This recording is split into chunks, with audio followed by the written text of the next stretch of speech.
बिस्मिल्लाहिर्रहमानिर्रहीम वमन नुअम्मिरहु नुनक्किसहु फ़िल ख़ल्क़ि अफ़ला यअक़िलून सदक़ल्लाहुल अज़ीम। अस्सलामु अलैकुम वरहमतुल्लाहि वबरकातुहू। जैसा कि आज आप टाइटल में देख रहे हैं सूरह कौसर की ज़कात का तरीका। आज हमने इस अमल को लाया है। अमल बड़ा ही पावरफुल और बड़ा ही मुजर्रब है। जो इस अमल को करेंगे अल्लाह रब्बुल इज़्ज़त उसकी हकीकत और उसकी फ़जीलत उन आमिलीन हज़रात के ऊपर खोलेंगे और इनके इंकशाफ और इसके राज़ों को अल्लाह रब्बुल इज़्ज़त उन आमिलों के ऊपर ज़ाहिर करेंगे। अमल इतना पावरफुल और इतना ही मुजर्रब है और इसके फ़वाइद बहुत ज़्यादा है जो इस मुख्तसर सी वीडियो में बयान करना मुश्किल है। आप इस अमल से बेशुमार काम कर सकते हो, इतने काम कर सकते हो, इतने काम कर सकते हो, अनगिनत काम है। अभी हम चलते हैं, पहले अमल आपको बता देते हैं, फिर इंशाअल्लाह उसके फ़वाइद आपको बताएंगे। अभी आपको इस अमल को नौचंदी जुमेरात से करना है। नौचंदी जुमेरात का जब दिन लग जावे, नौचंदी जुमेरात जब लग जावे, नौचंदी जुमेरात किसे कहते हैं? उरूज माह में, यानी जब इस्लामी कैलेंडर के इस्लामी महीने के हिसाब से जब नया चाँद निकले, उसके बाद जब पहला बुध पड़ता है, दिन बुध का कहलाता है। जब मगरिब लग जाती है तो उसे नौचंदी जुमेरात कहा जाता है। तो आपको जो है नौचंदी जुमेरात से आपको इस अमल को करना है और नमाज इशा के बाद करना है। और सिर्फ 3 दिन का अमल है।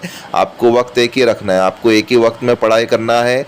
और उसके बाद जो है आपको चाहे रात में आप 10 बजे करें या 11 बजे करें या 12 बजे करें, जो भी टाइम आपको सूटेबल है आप उस हिसाब से करें। लेकिन नमाज इशा के बाद ही आपको कोई एक टाइम मुतय्यन करना है और उसके बाद आपको इस अमल को पढ़ना है।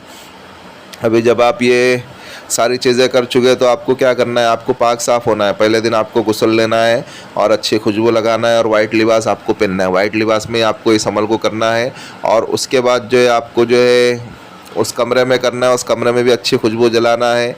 और आप अगर खुशबू जला सकते तो अच्छी बात है, नहीं तो आप 7, 11 या 3 अदद अगरबत्ती आप जलावे जिसमें से अच्छी खुशबू आती हो।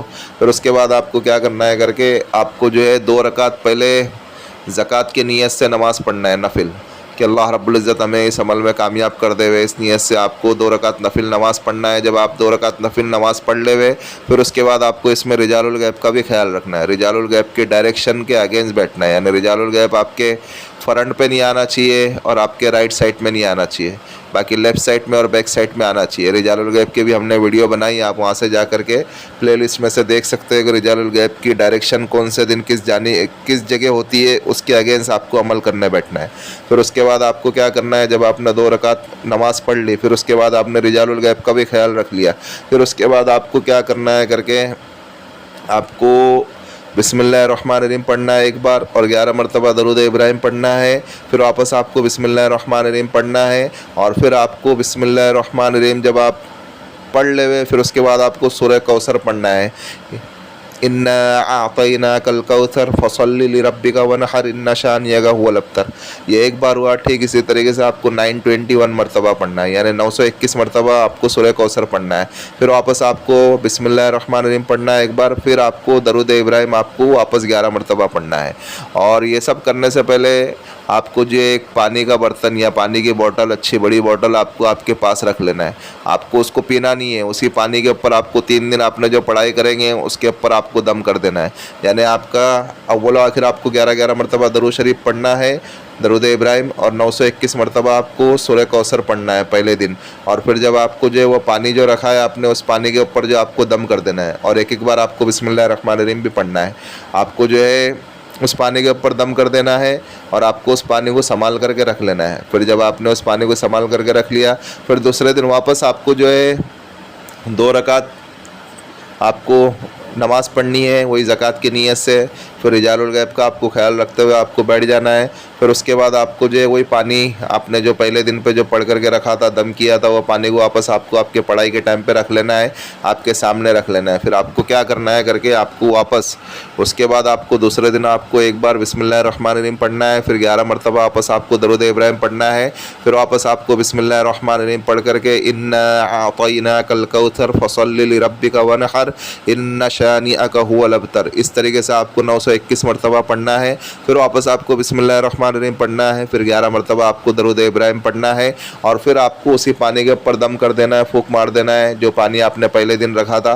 फिर वापस आपको उस पानी को संभाल करके रख लेना है, पीना नहीं है आपको वो पानी को। फिर से कह रहा हूँ, अगर आपको पीना है तो आप दूसरी बोतल आपके लिए इस्तेमाल में रख सकते हो, लेकिन ये पानी को आपको पीना नहीं है, पानी को वापस आपको संभाल करके रख देना है। फिर तीसरे दिन वापस आपको जो है उसी कमरे में, तन्हाई वाले कमरे में आपको जाना है जहाँ पर आपने 2 दिन अमल किया था, तीसरे दिन वापस आपको उसी कमरे में अमल करना है। और आपको जो है रिजालुल गैब का ख्याल रखना है। और आपको पहले 2 रकात नमाज़ पढ़ लेना है किबला रुख होकर के। फिर आपने जब 2 रकात वही ज़कात की नीयत से आपने जब 2 रकात नमाज़ पढ़ ली, फिर उसके बाद आपने रिजालुल गैब का डायरेक्शन का भी ख्याल रख लिया। और आपके पास पानी रख ले हुए, वही पानी जो आपने 2 दिन पढ़ा था वही पानी आपको आपके पास में रखना है। और फिर उसके बाद वापस आपको जो है एक बार बिस्मिल्लाहिर्रहमानिर्रहीम पढ़ना है और 11 मरतबा दरूद इब्राहिम पढ़ना है। फिर वापस आपको बिस्मिल्लाहिर्रहमानिर्रहीम पढ़ना है। फिर सूरह कौसर आपको 922 मरतबा पढ़ना है। इस बार जो आपको पढ़ना है 922 मरतबा आपको सूरह कौसर पढ़ना है। फिर वापस आपको बिस्मिल्लाहिर्रहमानिर्रहीम पढ़ना है और दरूद इब्राहिम वापस आपको 11 मरतबा पढ़ना है। फिर वापस आपको उस पानी के ऊपर दम कर देना है और वो पानी को आपको संभाल करके रख लेना है। ये हुआ आपका 3 दिन का अमल। फिर अल्लाह रब्बुल इज़्ज़त से आपको अमल की कामयाबी के लिए खूब अच्छे से दुआ मांगना है। फिर आपको उठ जाना है और फिर आपको जो अमल को बरकरार रखने के लिए अभी आपने 3 दिन पढ़े, पहले दिन आपको 921 बार पढ़ना है, दूसरे दिन भी आपको 921 बार पढ़ना है और तीसरे दिन आपको 922 मरतबा पढ़ना है। यानी ये आप अगर टोटल अगर तादाद अगर निकालें तो ये बनती है 2764 मरतबा। आप काउंट कर लो, आप उसको टोटल कर लो, यानी 2764 मरतबा बनती है। और ये सूरह कौसर के अदद यही होते हैं। तो इसी तरीके से आपको इसके ज़कात अदा करना है। जब आपने 3 दिन पूरी पढ़ लिए, फिर आपको जो है अमल को बरकरार रखने के लिए आपको रोज़ाना 21 मरतबा सूरह कौसर पढ़नी है। तो इससे क्या होगा, आपका अमल बरकरार रहेगा और आपको जो है इस अमल के आप जब आमिल बन गए तो आपसे वक्त की पाबंदी हट जाती है। अभी आप जो है इससे जो है बेशुमार काम कर सकते हो। और आपने वो जो पानी जो रखा था ना, जो आपने 3 दिन जो आपने दम करा था, तो वो पानी को आपको घर के बच्चों में या बाहर के बच्चों में आप पिला सकते हो। या कोई ऐसा मरीज़ है जिसके मरीज़ की दवा नहीं मिलती है, चाहे जिस्मानी हो या रूहानी हो या कैसा भी मरीज़ हो, आप उस पानी को जो है उस मरीज़ को भी पिला सकते हैं। और अभी ये चीज़ तो आपके एक सामने आ गई कि ज़कात किस तरीके से निकाला जाता है। और अभी आपको जो है इस सूरह कौसर से आप क्या क्या काम ले सकते हो, अभी हम आगे चल के आपको जो बता रहे हैं ये नक्श है। आप इस नक्श की आप ये देखो, ये भी नक्श जो है इसमें भी आप अगर काउंट करोगे तो ये 2764 मरतबा, यानी जो ये सूरह कौसर की ज़कात का नक्श है। आपको ठीक इसी तरीके से आपको भरना है। देखो आपकी स्क्रीन के ऊपर आ रहा है और आपको जो है इसको जो है आतिशी चाल से भरना है। आपको जो है भरने का तरीका क्या है, सब में पहले आपको 786 लिखना है। फिर उसके बाद जो आपको जो है ये 16 खाने आपको पूर कर लेने हैं। फिर उसके बाद जो चारों फरिश्ते के नाम है, जिब्रील इस्लाम, मिकाईल इस्लाम, इज़राईल इस्लाम, चारों फरिश्ते के नाम आपको लिख लेने हैं। फिर उसके बाद जो आपको कौल लहू आएगा, फिर अल हक आएगा, फिर वलहू आएगा, फिर अल मुल्क आएगा। इस तरीके से आपको लिख लेना है। फिर उसके बाद जो है आपके पास अगर कोई अभी आप इससे काम किस तरीके से ले सकते हो, जब आपने इस नक्श को भर लिया है, अच्छी साथ में कोई अच्छी साथ हो उस वक्त में आपको इसको लिखना है। आपको उसमें इसको पूर करके रख लेना है, अच्छे से भर के रख लेना है, नक्श को सही से लिख लेना है। फिर उसके बाद आपके पास अगर कोई भी आता हो, यानी आपके अगर कोई भी मसले मसाइल हो, और एक बात आपको बताओ कि आप इससे जायज़ काम ले सकते हो। आप अगर नाजायज़ काम लोगे तो इसका मौक्किल आपको नुकसान पहुंचा सकता है और अल्लाह रब्बुल इज़्ज़त के पास आपको इसका जवाब देना पड़ेगा। अभी आपको करना को जिस तरीके से है कि अगर आपके पास अगर कोई भी मसले मसाइल लेके आता है, अगर जायज़ मोहब्बत के लिए आप इस अमल को कर सकते हो। आपको क्या करना है, इस नक्श को लिखना है और उसके बाद जो है उसके पीछे उसके बैक साइड में उसको लिखना है फ़ला बिनते फ़ला, यानी फ़ला बिनते फ़ला, यानी जो है यानी आप जिससे भी मोहब्बत करते हो, पहले अपना नाम आएगा, अपनी वालिदा का नाम आएगा, फिर इसी तरीके से जो है आपकी वो लेडीज़ का नाम आएगा और उसकी माँ का नाम आएगा, और फिर नीचे आपको मकसद लिख देना है। और फिर उसके बाद जो है इसको अच्छे से फोल्ड करके किसी कबूतर के ऊपर बांध करके आप उड़ा देवे। जब जितना कबूतर परवास करेगा, जितना कबूतर ऊपर उड़ेगा, उतना ही जो आपका महबूब बेकरार होकर के आपके पास आएगा। और इसी तरीके से अगर मियाँ बीवी में अगर नहीं बन रही है, मियाँ बीवी में अगर आपस में झगड़े, मियाँ बीवी में अगर आपस में अगर मसले मसाइल पैदा हो गए, तो अगर शौहर करे या अगर लेडीज़ करना चाहे तो लेडीज़ भी कर सकती है। इसी नक्श को जो है लिखना है और जो एक पानी की बोतल में डाल करके या पानी में घोल करके जो अपने शौहर को पिला देवे, या फिर जो अपने शौहर की बाजू के ऊपर इसी नक्श को बांध देवे। पीछे मकसद लिखना है फ़ला बिनते फ़ला, और फिर जो है फ़ला बिनते फ़ला नाम लिख करके फिर उसके बाद जो नीचे मकसद लिख करके उसके बाजू पे बांध देवे, या फिर जो शौहर को जो है पानी में घोल करके पिला देवे। ये हो गया।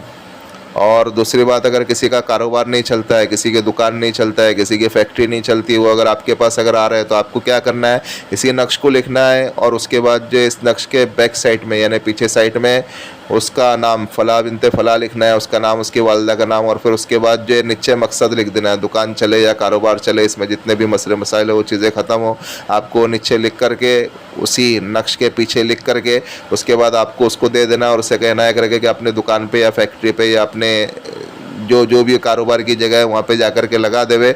और वो पानी जो है ना, वो पानी के ऊपर आपको 21 मरतबा पढ़ना है। पानी ले करके आपको 21 मरतबा पढ़ करके उसी कारोबारी वाले आदमी को दे दे ताकि वो अपनी फैक्ट्री में या अपनी दुकान में या अपनी बेकरी में आप उस पानी को छिड़कते रहे। और पानी को जब छिड़के तो चारों कोने पे छिड़के ताकि जो है पानी, और ऊपर की तरफ छिड़के ताकि जो है पैर में नहीं आवे। अल्लाह का कलाम पड़ा हुआ पानी है, पानी ऊपर की तरफ छिड़के। इससे जो इंशाल्लाह उसकी दुकान चलना शुरू हो जाएंगी, उसका कारोबार चलना शुरू हो जाएगा, उसकी बेकरी चलना शुरू हो जाएंगी।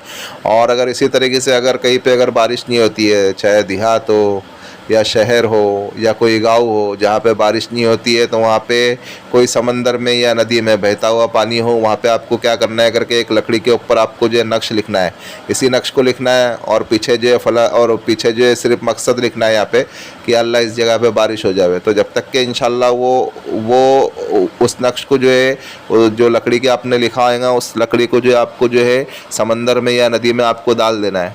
और आपको जो है वो जब तक के उसमें रहेगा तो जब तक के इंशाल्लाह अल्लाह रब्बुल इज़्ज़त के हुक्म से बारिश होंगी। और अल्लाह रब्बुल इज़्ज़त ही सारी चीज़ों के ऊपर कब्ज़े कुदरत रखने वाले हैं। और फिर जब आप अगर उसको निकाल देंगे तो इंशाल्लाह फिर बारिश रुक जाएगी। और भी इससे कई काम ले सकते हैं और भी इसमें कई फ़वाइद है। अगर आपके पास अगर कोई आसे वाला मरीज़ आता है या कोई अगर पेशेंट आता है या किसी के ऊपर जादू के असरात है या किसी के ऊपर जिन्नात के असरात है या और कोई भी ऐसे अमराज है, तो उसके लिए क्या करना है करके कि आपको इसी नक्श को लिखना है और फ़ला बिनते फ़ला लिखना है, उसका नाम, उसकी माँ का नाम लिख करके नीचे मकसद लिख देना है। जादू ख़त्म हो या आसिफ ख़त्म हो या आसिफ जल जावे या जादू ख़त्म हो जाए, जादू की पलट हो जाए। उसके बाद आपको जो लिख करके जो मरीज़ के गले में डाल देना है और एक और नक्श लिखना है और एक और नक्श को लिख करके उस पानी के बोतल में डाल देना है। और उसी पानी के ऊपर आपको 21 मरतबा सूरह कौसर पढ़ करके उसके ऊपर दम कर देना है और मरीज़ से कहना है करके कि 7 दिन या 11 दिन इस पानी को पिए और उस नक्श को जो है जो आपने एक और जो नक्श जो लिखा है उसके गले में डाल करके दे देना है। और भी कई फ़वाइद है। आप अगर इस अमल को करेंगे तो फिर अल्लाह रब्बुल इज़्ज़त के फजल व करम से अल्लाह रब्बुल इज़्ज़त इसके हकीकत और इसकी फ़जीलत और भी खोलेंगे। आप इस अमल को करें और दुआ खैर में हमें भी याद रखें। और भाई ये जो हमारा रूहानी वज़ाइफ चैनल है आप इसको सपोर्ट करें, सब्सक्राइब करें और जितने भी मुसलमान हैं आप उन सब के हक़ में दुआ करें। ख़ासकर फ़िलिस्तीन के मुसलमानों के हक़ में भी दुआ करें और तमाम उम्मत मुस्लिमा के हक़ में दुआ करें। और अल्लाह रब्बुल इज़्ज़त फ़िलिस्तीन की जान की, माल की, आबरू की, इज़्ज़त की हिफाजत फरमावे। मिलते हैं नेक्स्ट वीडियो में। दुआओं की दरख्वास्त। अल्लाह हाफ़िज़।